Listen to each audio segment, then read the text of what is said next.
Now, this may sound crazy, but as someone who actually has a degree, I think college for a lot of people today is one of the most misleading investments you can make. And no, I did not come to that conclusion overnight.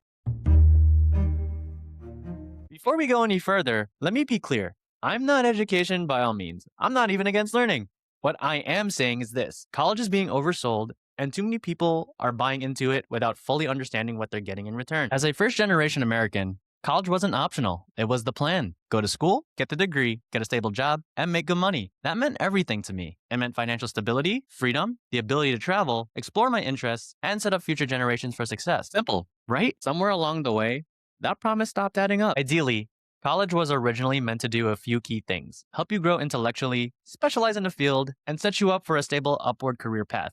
And historically, it worked. Studies from places like the Pew Research Center, Forbes, and others have shown that college grads earn significantly more over time and out-earn their high school diploma counterparts by 70%, have more job stability, especially during times of recession, historically, and are less likely to fall into poverty. At one point, a degree really did give you an edge. But here's the problem. Somewhere down the line, college got more expensive and somehow less valuable. Let's start with the most obvious. The cost of college has increased significantly. Specifically, the average cost has increased by 169% since the 1980s and has allegedly stabilized back in 2020. And while prices may have stabilized, the damage is already done. Because here's the reality. You're making a 4-year decision that can take 20 plus years to pay off. That's not an investment. That's a long-term liability. And this is assuming you do not go through financial hardships, such as unemployment, or if you do not go through debt management strategies, such as refinancing and reconsolidating your loans, which can easily increase the duration of your loans. I've done it and increased my loan payment by another 5 to 10 years. But hey, at least I can afford shit. Now, let's talk about return on investment, because this is where things get a little uncomfortable. According to research from the Foundation for Research for Equal Opportunity, some degrees take about 20 to 40 years to break even, and some never do. Typically, STEM-related degrees could see their return of investment as early as 10 years, while non-STEM degrees may never even see their investment pay off in their lifetime. Think about that. You could spend decades trying to get back to zero, and this isn't just bad majors anymore. Even traditionally safe paths are becoming less predictable. Industries are changing, technology is evolving, and job markets aren't as stable as they used to be. Thanks to AI, we were sold security, but a lot of people ended up with uncertainty. Here's the part that blew my mind. We're going into debt to learn things we can Google for free. We're paying thousands of dollars to learn information that isn't exclusive anymore. Let me ask you something. When students get assignments, where do they actually go to learn? Not textbooks anymore, the internet, YouTube, forums, online courses, hopefully not Wikipedia anymore, because that's a middle school thing. We're paying for access to knowledge in a world where knowledge is already accessible. Now, to be fair, some people do need structure to learn, and that's valid. But I also believe in this. If you're genuinely interested in something, you'll find a way to learn it. Think about it. People can break down entire storylines from games, shows, movies, but struggle to explain what they studied for the past 4 years. I had a friend back in college that can tell me the entire Star Wars lore without skipping a beat. Barely summarize one lesson in Bio 101. Why? Because people are driven by curiosity. Taking college courses is often driven by obligation. Last but not least, I spent 4 to 5 years in school and learned more in a few months of working. Internships, volunteering, my first gig. How many of you have heard from your professors and mentors that we truly do not learn anything until we get hands-on experience? I'm sure there's many of you. And quite frankly, they're right. Only through application, I was able to learn the ins and outs of the profession and whether it was a good fit for me or not. And another thing nobody really talks about, we're often sold a glamorized version of careers. Then we get real world exposure and realize it's not what we thought at all. And by that point, we owe $100,000. That's when it clicked for me. Jobs don't really want degrees. They want experience. Unfortunately, college barely gives you that. There's also a lot that goes on post-college graduation, but that will be a conversation for another time. And don't get me wrong, college still makes sense for some people, specifically if you plan to go into medicine, law, or a highly specialized field. But for many, it's not the only path anymore. If I could be completely honest, if I could go back, I would have considered a few different options. For starters, trade school is one of the most underrated paths right now. The average earning for a trade school grad is $67,000 as of January 2026 versus the $77,000 that the average college grad makes. According to the Divasima Polytechnic, the average debt is around $10,000,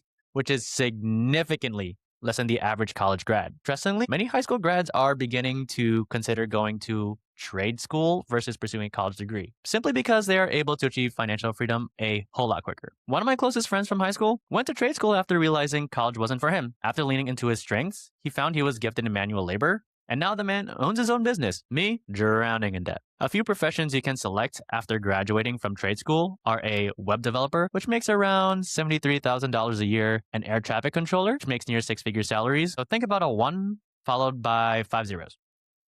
And a licensed practical nurse makes around $59,000 per year. Sales is another path people overlook. This route is perfect for those who have ambition, are communicative, and resilient. Through sales, you have the potential to build strong income without a degree.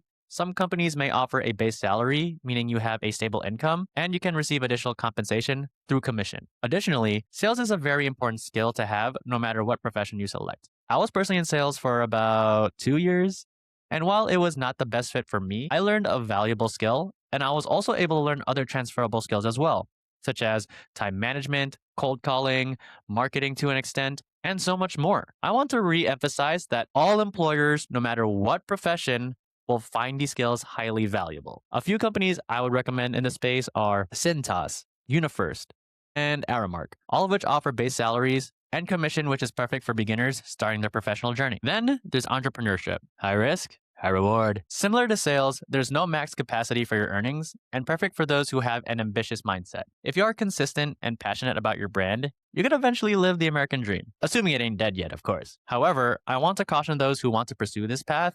Since you are self-employed, you will not have a safety net. Hell, you probably won't even be able to eat shit or sleep for a minute because you're way too busy working. But with patience and determination, you will eventually achieve success. And better yet, you do not have to respond to any annoying bosses and climb the corporate ladder because you're making your own ladder. I know that was a bit corny, but bear with me. A few people of inspiration are Bill Gates, Steve Jobs, and Mark Zuckerberg. And we're going to ignore the Epstein files for a second. We're trying to keep the conversation positive. And for those of you who are going for arts and entertainment, this may be a long shot, but I would personally consider going to an acting school or media school or whatever over college. Better to get hands-on experience as you go versus taking out a loan that would essentially keep you in a financial prison for about 20 years. I live in New York City and there are so many schools and studios for acting, dancing, and other entertainment professions. Not to be that guy, but I knew a decent amount of people in college who majored in entertainment fields. Guess how many ended up doing something with their major? If you guess 0, then you're absolutely correct. Many ended up working in regular corporate jobs like me,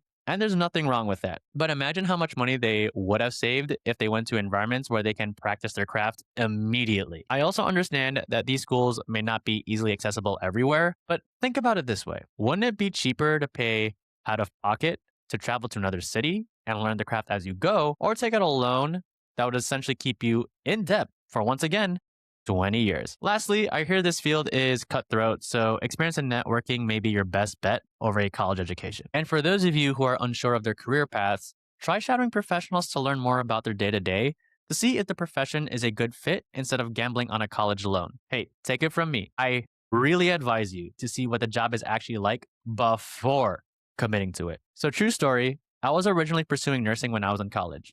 I took the classes, did clinicals, and some volunteer opportunities. Then I realized it wasn't for me. While I'm glad I left when I did, I still owe that money. And the only thing that can pay off nursing is nursing. I'm at least thankful that I won't be stuck in a profession that I hate. But imagine how much I would be better off financially if I did not believe in the glamorized version of the profession and educated myself just a little more.